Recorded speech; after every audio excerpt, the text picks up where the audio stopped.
now. All right. So, Dr. Deborah Rozman, thank you so much for joining us on Go Beyond Summit. Very happy to be here and contribute to this wonderful work. Yeah, well, I wanted to have you and speak with you on our summit, on our Whole Body, Whole Brain Summit, because HeartMath is something that you can quantify where your heart is at. And we've always been such huge, massive fans of leading with your heart. And the way I describe it, just so we have a better background of where I come from, is we lead with our heart. So we talk about it through posture. And when your posture is open, you're just going to lead from your heart and connect with your heart. If you're just hunched forward, you're just going to be thinking too much and not really leading with your heart. And so those decisions will be flawed. Your performance is flawed. So please talk to us. Just give us just a quick background on what is HeartMath. Sure. Well, HeartMath is a company, a research institute, a system, and a methodology of tools, techniques, and technologies that help people get their heart, their brain, their nervous system in sync so that they really can connect more with their heart's intuitive guidance. And yes, the heart really is an intelligent system. We've spent 25 years researching it, along with a brand new field called neurocardiology that's cropping up in different universities as there has been new discoveries since the 1990s about the power and intelligence of the heart. Much more than a blood pump. It actually has its own intrinsic nervous system, can be called the little brain in the heart, but it has neurons that sense, learn, feel, and remember, and are very, very critical for receiving information about how the body is feeling and responding and sending that to the brain through the vagal nerve. And that afferent traffic from heart to brain then regulates a lot of the nervous system and brain response. So we've researched that and developed tools and training programs for people to get in sync so they really can listen to, follow, lead with their heart on a deeply psychophysiological level. Awesome. Now, before we get deeper into your product and inner balance, please share with us the types of brain waves, the types of heart waves. So I have always worked with athletes to get their alpha levels up so they get more in the flow, in the zone, so they're more aware, alert, conscious, creative. And so share with us the different waves at first.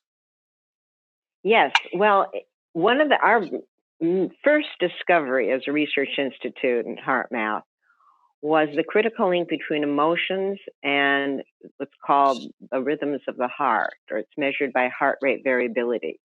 And heart rate variability is a measure of the beat to beat changes in heart rate. And that, when it's plotted over time, gives you a tremendous amount of information. In fact, if you have very low heart rate variability, meaning that there's not a lot of variation in the heart rate beat to beat, that is an indicator of all-cause mortality and future predictive health risk, health problems, if it's low for your age and gender. And that's becoming a biometric that's being recognized more and more throughout the medical community. We actually look in the psychological aspect of that, the pattern of that heart rate variability over time, the rhythm. And when you're frustrated, angry, stressed, anxious, worried, all of the stressful emotions, that heart rhythm pattern is a waveform. And when you plot it, it becomes very irregular, jagged, disordered. And the more angry or upset or frustrated you are, the more it looks like an earthquake. It really reflects a lot how you feel inside. And when you're feeling in your heart and caring and loving and respectful and passionate and appreciative, that heart wave gets very smooth, sine wave-like, coherent waveform. It's really on the power spectrum, one peak. And that one peak is where the heart and brain really sync up. And when the disordered heart rhythm or heart wave is sent to the brain, there's two pathways it goes through. to the amygdala and the thalamus. And the thalamus is responsible for synchronizing cortical function. That signal tells the amygdala and thalamus stress, and the response then is desynchronize it, inhibit the higher cortex so you can go into survival mode, trigger the amygdala's familiar responses to stress. Could be an anxiety habit, an anger habit, an impatience habit, could be anything that's become familiar in terms of protecting and survival. So when you learn to shift that heart rhythm, that heart wave, into a synchronized, coherent waveform, that signal to the amygdala and thalamus tells the thalamus the body feels more harmonious. It evokes more of the positive emotional memories, the higher references of put your heart into it, the things you're grateful for, the things that connect you with others. And it actually synchronizes cortical function and all the way to the frontal lobe. So you have cortical facilitation and you see a bigger picture. Awesome. So the heart's driving that process, even if it's your sensory perception or your memories that activate that, it's still the heart power, putting out 2.5 watts of power with every beat. That is really powering the information to the brain. Fantastic. And the brain then instructs the rest of the nervous system in the body. So heart rate variability, you're really getting the interaction of the autonomic nervous system that controls 90% of the body's functions. And you're also learning how to enter right into your self-regulation, regulatory capacity. So now, do you call it an M wave? Is there a specific heart wave? Well, the heart wave, that the technology that we produce, when we have two types, the M wave, EM wave, and the Inner Balance app that shows you your heart rhythm pattern in real time, reflecting how you feel, and then trains you to how to shift into that coherent rhythm. And that is showing you the heart wave, if you will call it. We call it the heart rhythm pattern. Awesome. Well, great. Well, what is the norm for coherence? I mean, you guys have your, and I just pulled it up on my phone, but you have the Inner Balance app. And so we plug it in and we put that, and as you saw, I had it in my ear right before we started, because of course I have to use it, but it checks your pulse and gives you your heart variability, and your coherence number is actually registered after you go through however long you were going to do it. Now, what is a typical coherent level for the average person? And what does someone want to strive to get to, and what is it for a really intuitive, high-level athlete performer? And real quickly, what would, let's say Shaun White, favorite athlete of mine, just performed in the Olympics. He had a clutch last-minute performance to seal the deal for a gold medal and had to get a super high score, almost a perfect score to do it, and he did it. What would his be at before he competed and during? Well, we work with a lot of professional athletes and Olympic athletes who use our technology, and military, Navy SEALs, and they're using it in order to be able to self-regulate their heart rhythm, but also their emotions, and be able to come out of a state of maybe anxiety or performance anxiety right back into inner balance, which is why we named it that. And the app is free, but like you said, you do need a pulse sensor that will convert your heart rate into heart rate variability, and then the algorithm looks at the degree of coherence in the heart rhythm. So when you're in the zone or preparing to get in the zone, everything is from flow and sync. So this is going to give you a training with the heart feedback of when you know, building an internal reference of when you're starting moving into that flow state or zone state. It's the first level.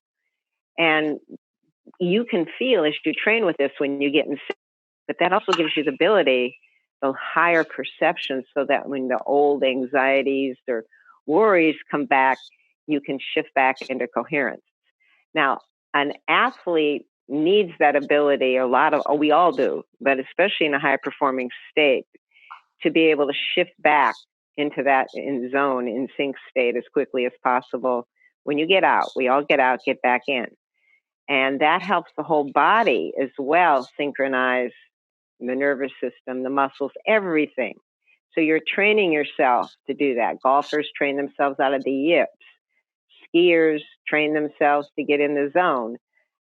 We had one fitness instructor on the ski slopes and the ski jump have our M-Wave technology right on the jump, and the people had to get in high coherence before they could jump as part of their training modality. Awesome. So it's really a training tool, and then over 6 weeks of practice with the technology, you usually have more coherence occurring naturally. Your baseline has changed.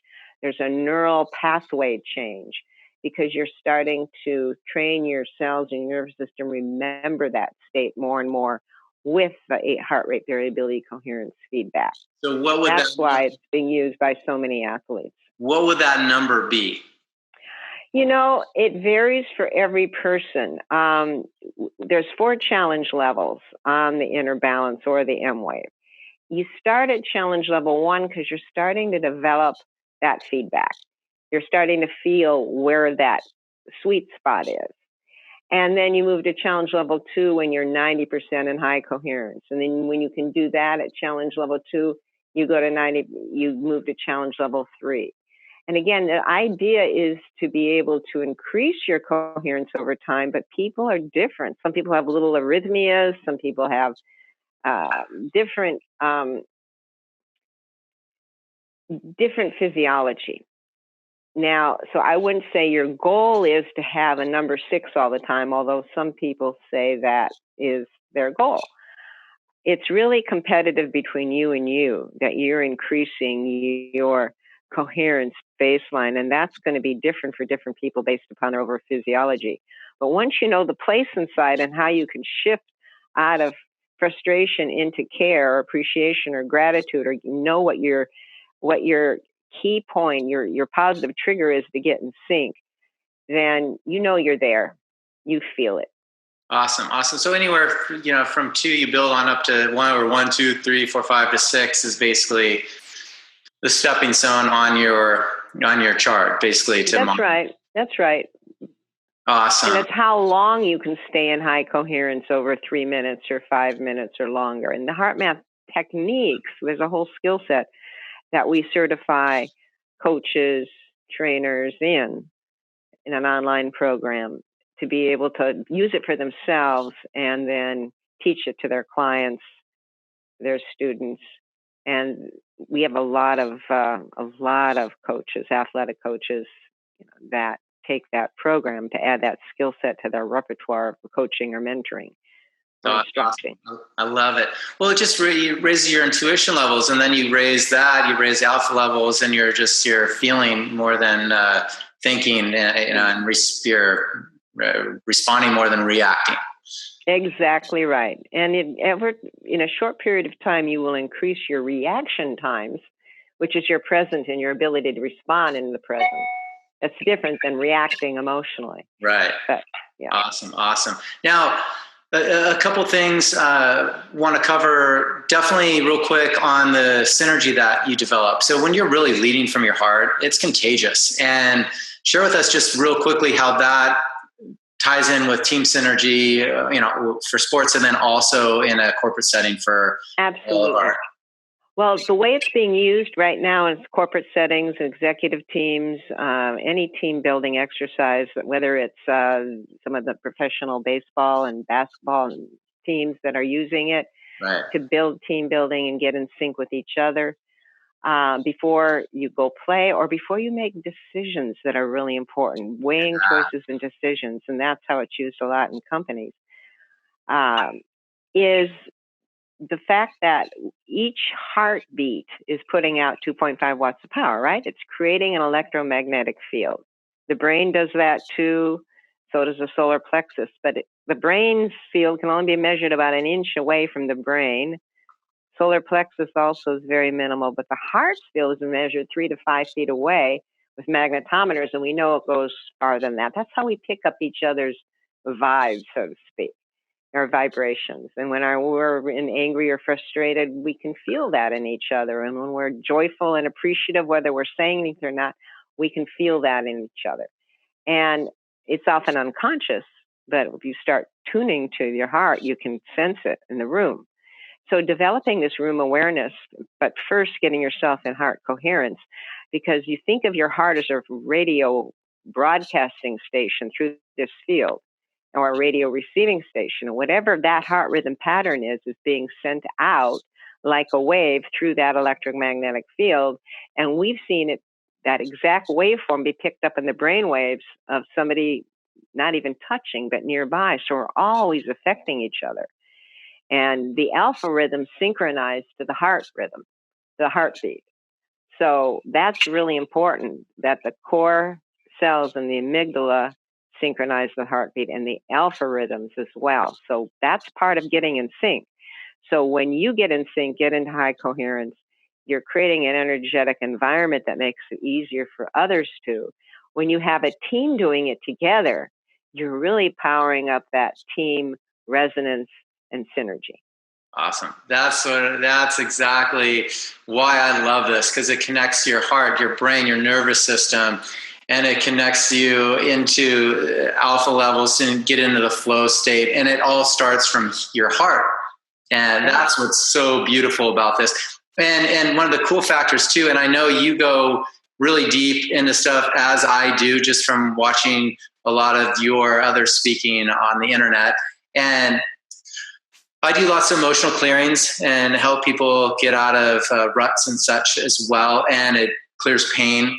But a lot of this comes from basically their electromagnetic field being blocked in certain ways. And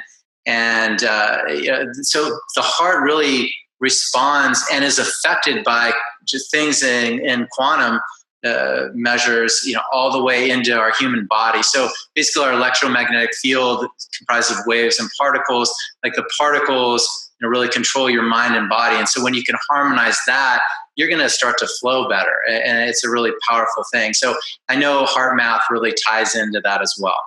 That's right. There's a whole lot of information on our websites. People can go to HeartMath.com and HeartMath.org and look around. The technologies really fully explained. There's 3 heart variability or heart rhythm technologies at HeartMath.com that explain the outcome data and stories of people who've been using it.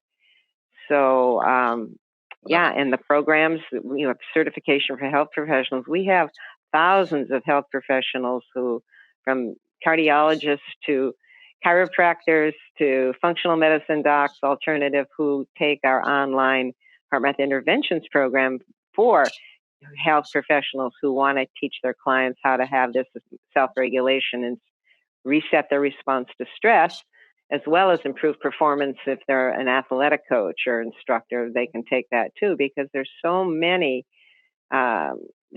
correlations between the heart, the brain, the stress response, the mental abilities and acuity, and the physical symptoms. Awesome. So awesome. Dr. Deborah invite people to come check us out. Yes. Dr. Deborah Rozman, thank you so much. And, one of the biggest, I think, honors is to give someone, is to let them know that they have just the biggest heart ever. And you definitely do. So thank you so much for your time, all your work, everything you're doing. It's absolutely fantastic. You guys, we're going to offer something. I haven't figured it out yet with them, but we'll have a link to be able to get HeartMath, and so you can have access to it and utilize all the benefits of increasing your coherence levels and then ultimately your alpha levels and really revving from your heart. So thank you so much for your time. Appreciate it. And thank you. Appreciate it big time. Take care. Bye-bye. Thank you. Bye-bye. Good. Are you happy with that? Yeah. Oh, here, let's see. Stop recording.